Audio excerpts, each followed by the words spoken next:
तो दोस्तों एक बार फिर से स्वागत है आप सबका हमारे चैनल पढ़ूं मजे से। आज हम करने वाले हैं क्लास 10 इलेक्ट्रिसिटी का पार्ट थर्ड। ठीक है दोस्तों, आई होप कि आपने फर्स्ट और सेकंड पार्ट देख लिया होगा, और अगर नहीं देखा तो डिस्क्रिप्शन में जो लिंक दिया हुआ है वहां जाकर आप उसको देख सकते हैं।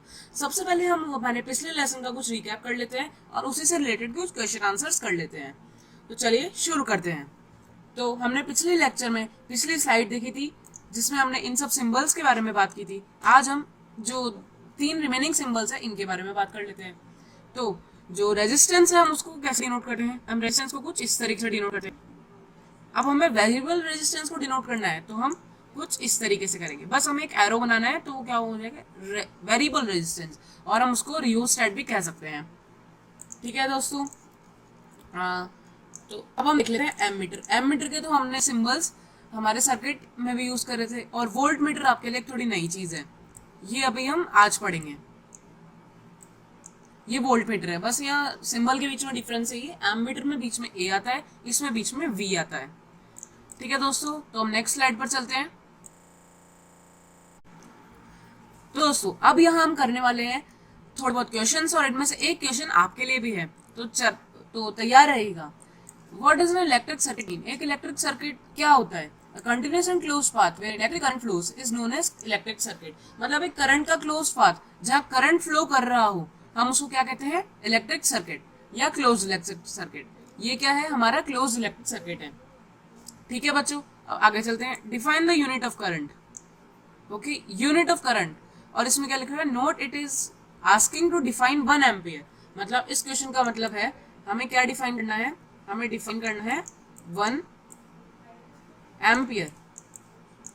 मतलब 1 एम्पियर क्या होता है तो हम वो भी देख लेते हैं। If 1 coulomb of charge flows through any section of wire in 1 second the current flowing through wire is said to be 1 ampere.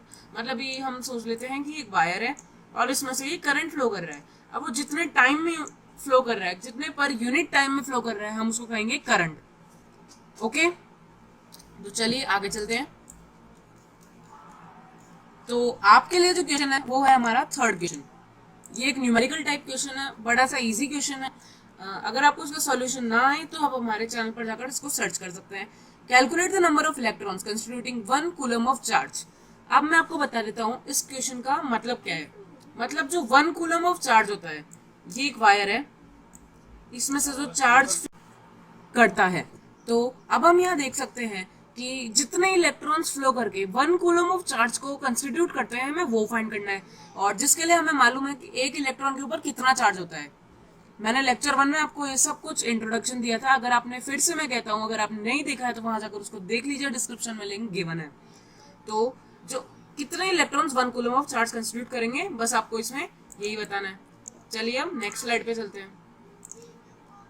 अब यहाँ से हमारी आज की क्लास शुरू होती है।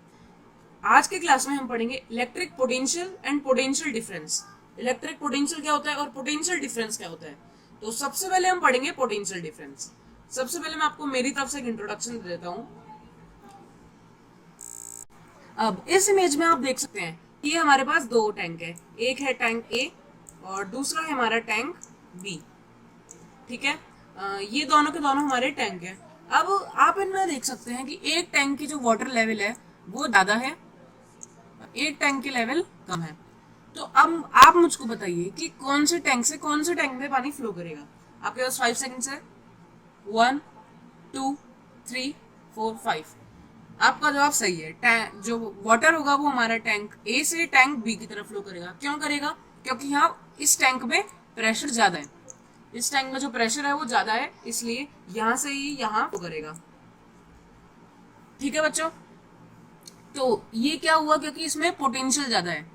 हम 9th क्लास में पढ़ चुके हैं कि इस वाटर का जो पोटेंशियल है, इस पूरे के पूरे वाटर का जो पोटेंशियल है वो इसके पोटेंशियल ज्यादा है, क्योंकि ज्यादा हाइट तक राइज हो रहा है ना।